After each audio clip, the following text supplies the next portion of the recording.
Selamat siang anak-anak, apa kabar hari ini? Ibu harap semuanya dalam keadaan sehat dan dapat menerima materi yang Ibu sampaikan pada hari ini. Hari ini kita akan belajar tentang ide pokok dan simpulan dari teks laporan hasil pengamatan.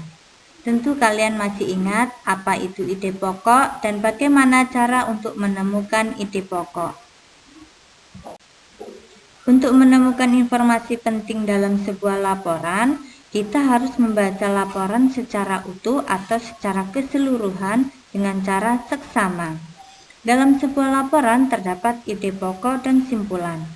Simpulan adalah pendapat terakhir yang berdasarkan pada uraian sebelumnya. Jadi, sebuah simpulan itu mencakup seluruh isi dari bacaan atau paragraf yang ada.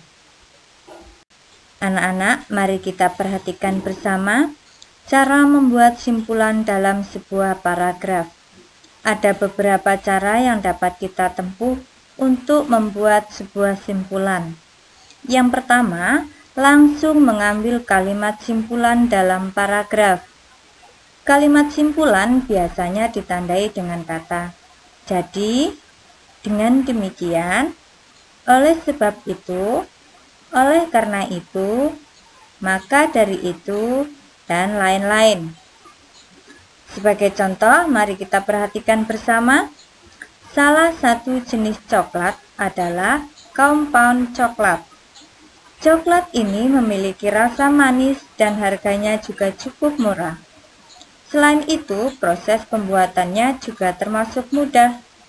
Jadi, tak heran kalau compound coklat termasuk coklat yang sering dan banyak dikonsumsi. Perhatikan kalimat terakhir paragraf di atas. Kalimat tersebut diawali dengan kata "jadi", yang merupakan kata kunci dalam menentukan simpulan paragraf. Mari kita lihat bersama, simpulan paragraf di atas adalah compound coklat termasuk coklat yang sering dan banyak dikonsumsi. Langkah kedua untuk membuat simpulan yaitu menggabungkan antara kalimat utama dan kalimat simpulan yang biasanya berada di akhir paragraf. Contoh, perhatikan. Acara tahun baru selalu dirayakan dengan meriah. Acara tahun baru tersebut biasanya diselenggarakan di lapangan terbuka dengan menggelar konser dan menyalakan kembang api.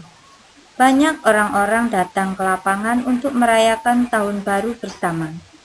Namun, kemeriahan tahun baru tersebut tidak diimbangi dengan kesadaran para pengunjung untuk menjaga kebersihan lapangan. Akibatnya, banyak sampah yang tertinggal setelah perayaan tahun baru tersebut. Kalimat utama paragraf di atas terletak di kalimat pertama atau awal kalimat, yakni acara tahun baru selalu dirayakan dengan meriah. Sementara itu, kalimat simpulan berada di akhir paragraf, yakni akibatnya banyak sampah yang tertinggal setelah perayaan tahun baru tersebut. Kalimat simpulan dapat dibentuk dari penggabungan dua kalimat tersebut, yaitu kalimat utama dan kalimat simpulan. Sehingga simpulan paragraf di atas adalah kemeriahan acara tahun baru mengakibatkan lingkungan kotor karena banyak sampah yang tertinggal. Nah, kalau kita lihat dari simpulan yang terbentuk di sini menggunakan kalimat sendiri. Jadi, kita juga bisa menyimpulkan dengan menggunakan kalimat kita sendiri, tapi tidak mengubah inti dari bacaannya atau inti permasalahannya. Langkah yang ketiga, mencari sebab akibat atau akibat sebab dalam sebuah paragraf. Mari kita sama-sama perhatikan contoh paragraf di bawah ini. Penggunaan plastik yang semakin marak menjadi masalah lingkungan yang tidak kunjung usai. Plastik adalah bahan anorganik yang tidak ramah lingkungan. Hal ini disebabkan sifat plastik yang tidak mudah hancur dan tidak terurai oleh tanah. Butuh waktu beratus-ratus tahun hingga plastik terurai dalam tanah. Kita lihat akibat dari paragraf tersebut, kita bisa tarik akibatnya. Penggunaan plastik yang semakin marak menjadi masalah lingkungan. Sebab plastik sulit diuraikan oleh tanah. Kita bisa tarik kesimpulannya, penggunaan plastik yang semakin marak menjadi masalah lingkungan karena limbah plastik sulit diuraikan oleh tanah. Langkah keempat untuk membuat sebuah simpulan adalah jawaban dari ide pokok. Mari kita perhatikan contoh dalam sebuah paragraf. Pencemaran akan semakin berbahaya jika sudah ada di dalam tubuh kita, seperti di dalam darah atau rambut. Jika terus-menerus terkumpul di tubuh, maka proses pertumbuhan dan perkembangan kita akan terganggu. Selain itu, pembentukan tulang, perkembangan otak, dan saraf pun akan mengalami gangguan. Ide pokok dari paragraf di atas adalah dampak pencemaran yang masuk ke dalam tubuh. Ide pokok tersebut bisa dibuat menjadi sebuah pertanyaan, yaitu apa dampak pencemaran yang masuk ke dalam tubuh?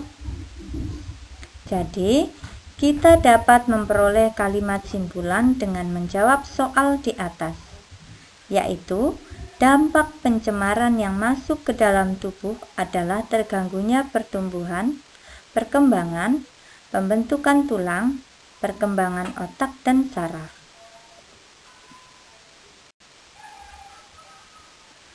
Demikian anak-anak penjelasan Ibu tentang cara membuat sebuah simpulan dari teks laporan pengamatan. Semoga anak-anak bisa memahami dan nantinya kalian bisa mempraktekkan untuk membuat sebuah simpulan. Maka dari itu, Ibu akan memberikan sebuah tugas. Carilah sebuah teks laporan dari sebuah buku, koran, majalah, atau internet. Tentu dalam proses mencari kalian harus dengan pendampingan orang tua supaya kalian membuka link-link yang aman untuk kalian. Tema yang harus kalian pilih adalah tanaman buah-buahan dan cara budidayanya. Kalau kalian sudah menemukan, tuliskan A. Informasi penting yang terdapat dalam teks laporan pengamatan yang sudah kamu temukan. Kemudian yang B, temukan ide pokok dan kalian sajikan dalam bentuk diagram. Yang C, tulis simpulan dari teks laporan tersebut. Yang terakhir, presentasikan hasil karya kalian dalam bentuk video dan dikirimkan ke WA Ibu. Ibu berikan waktu selama 1 minggu. Artinya kalian mengumpulkan tugas di hari Selasa, di hari Rabu, minggu depan. Ibu tunggu sampai hari Rabu pukul 9 malam. Anak-anakku semua, terima kasih atas perhatian kalian semua. Selamat belajar, jaga kesehatan. Tuhan Yesus memberkati kita semua. Sampai jumpa.